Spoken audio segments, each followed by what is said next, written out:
वडूज मैदानाचा गट क्रमांक 27 सुटला आहे. गट क्रमांक 27मध्ये आपला आपशिंगेकरांचा चित्रा विरुद्ध संतोष तोडकर यांचा सुंदर 11-11 ही मैत्रीपूर्ण टॉप लढत मित्रांनो आपलं बघायला भेटली. खरोखर सुंदर अशी लढत झाली. दोन्ही गाड्या साईडलाच होत्या आणि निकाल रेषेपर्यंत मित्रांनो दोन गाड्यांमध्ये सुंदर अशी लढत झाली.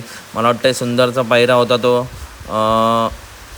छावा होता आणि आपशिंगे चित्राचा पायरासुद्धा टॉप होता. दोन गाड्यांमध्ये सुंदर लढत झाली, परंतु निकाल रेषा अशी जवळ आली तेव्हा मित्रांनो बाजी मारली ती सुंदर 11 बाजी मारली त्या आपशिंगेकरांच्या चित्राने. सुंदर 11-11ची गाडी मित्रांनो थोडक्यात हार झाली, परंतु अशा टॉप लढती मित्रांनो गटाला बघायला मिळतात आपल्या बैलगाडी क्षेत्रामध्ये आणि आजसुद्धा तशी लढत बघायला भेटली. सुंदरसुद्धा जबरदस्त पाळला, सुंदर छावा ही सुद्धा जोडी जबरदस्त पाळली, परंतु बाजी मारली त्या आपशिंगे चित्राने, तो सुद्धा टॉप पाळला मित्रांनो. तर अपडेट आवडल्यास नक्की व्हिडिओ लाईक करा, चॅनलला सबस्क्राईब करा, कारण बैलगाडी क्षेत्रातील अशाच महत्त्वपूर्ण अपडेट नेहमी आपल्या चॅनलवरती येत असतात. चला तर पुढच्या व्हिडिओमध्ये धन्यवाद मित्रांनो, भेटूया पुढच्या व्हिडिओमध्ये.